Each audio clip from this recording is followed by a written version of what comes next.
I am a bridesmaid for one of my closest friends, Jackie. I've been so excited to help. I was in charge of the bridal shower, the games, decorations, menu. I left the guest list to Jackie's sister. Due to religious reasons, I wear a headscarf. I love and am proud of it. In the group chat with other bridesmaids, I was talking about how excited I am to attend a girls-only event. I recently dyed my hair and wanted to show it off. I even paid extra to ask for a girls-only staff that day. Day of, as guests arrive, I realize that one of them is Tori. I know Tori as a family friend of Jackie's, but the few times I met her, it was before her transition to female. I was aware of it but unaware she was coming to the shower. I don't mind at all OFC and she's a lovely person, but I decided to keep my scarf on. As everyone's eating later, I'm passing by the tables to make sure everyone's good, and one of the bridesmaids mentioned that they hadn't gotten to see my hair and they'd wanted to see the change in person. I tried to dismiss it at first or say, "Oh, I'll show you later." But the other girls at the table got curious. I got uncomfortable and I just said, "Oh, I'm actually not really comfortable taking it off right now," when pressed as to why. I said there's guests I don't feel comfortable taking it off in front of.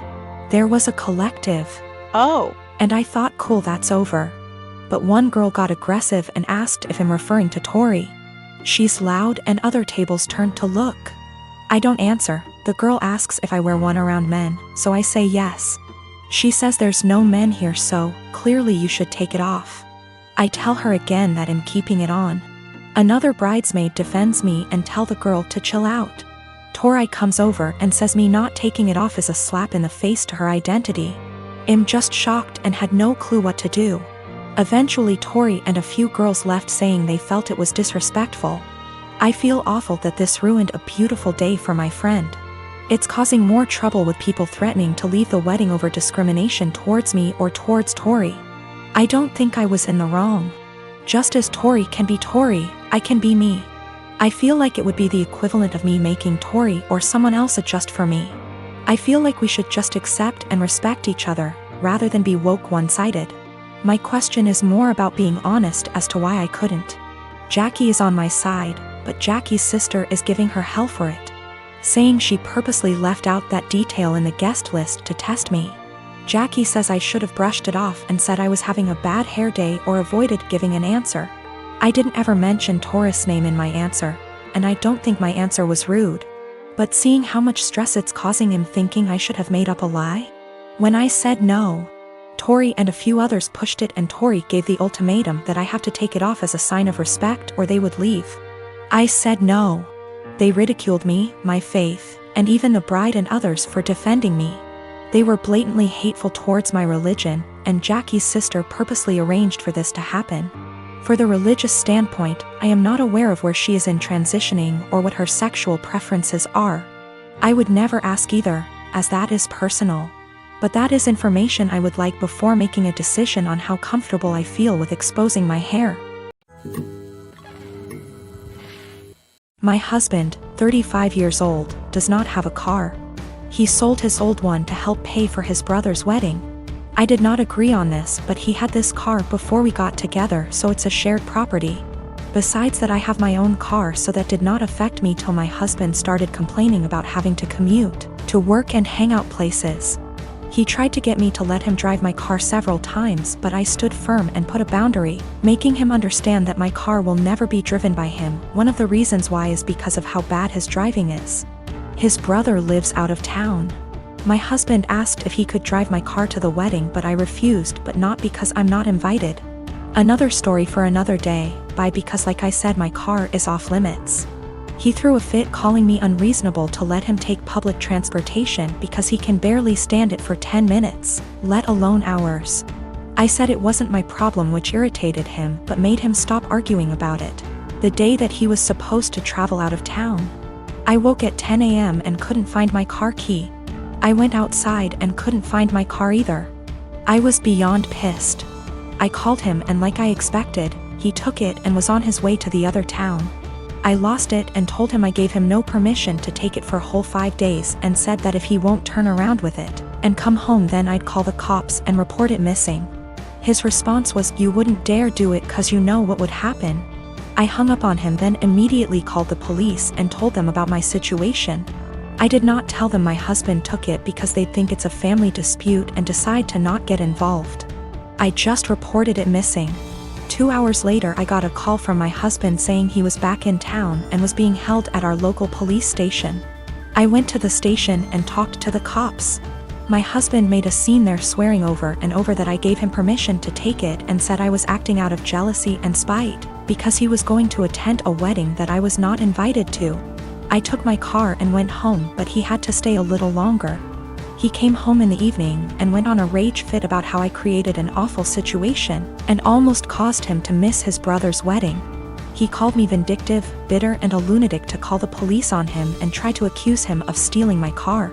He had to leave the same day to be able to be there with his family and decided to extend his stay, and he still hasn't gotten back yet. Right now his mom and brother are blasting me for what happened and calling me spiteful. I always had good grades in high school, was home on time, cleaned the house, etc. I never had problems with my parents before this.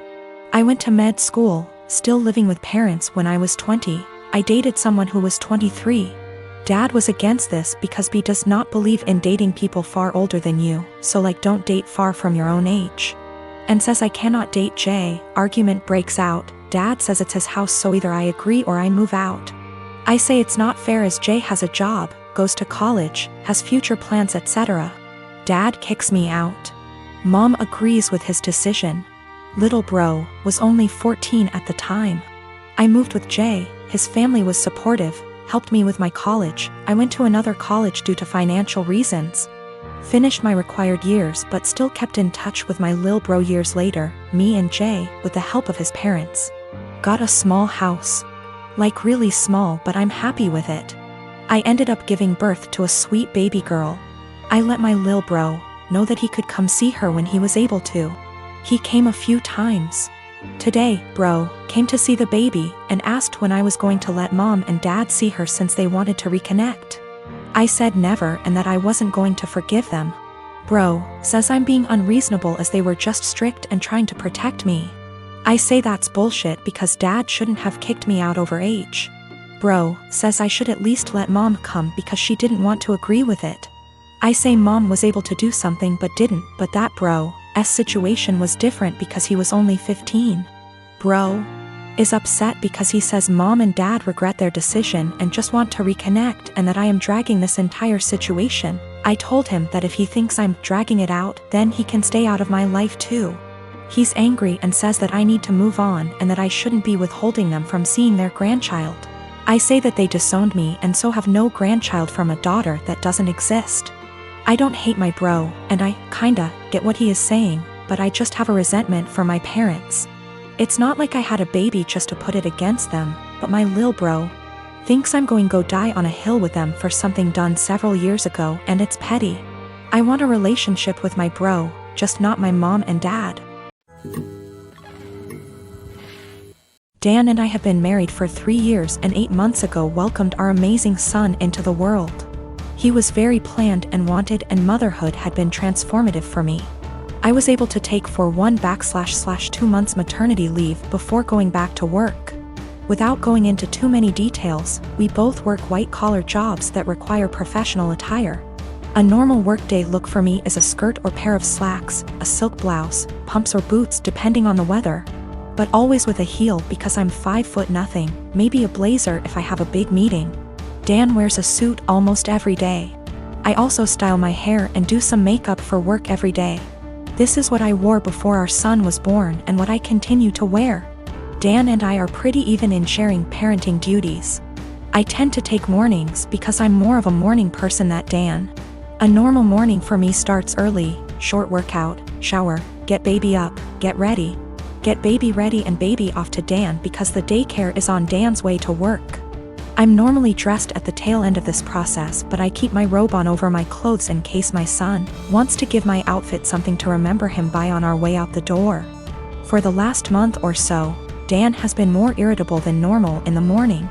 There have been side comments if he gets up and I'm drying my hair or getting dressed.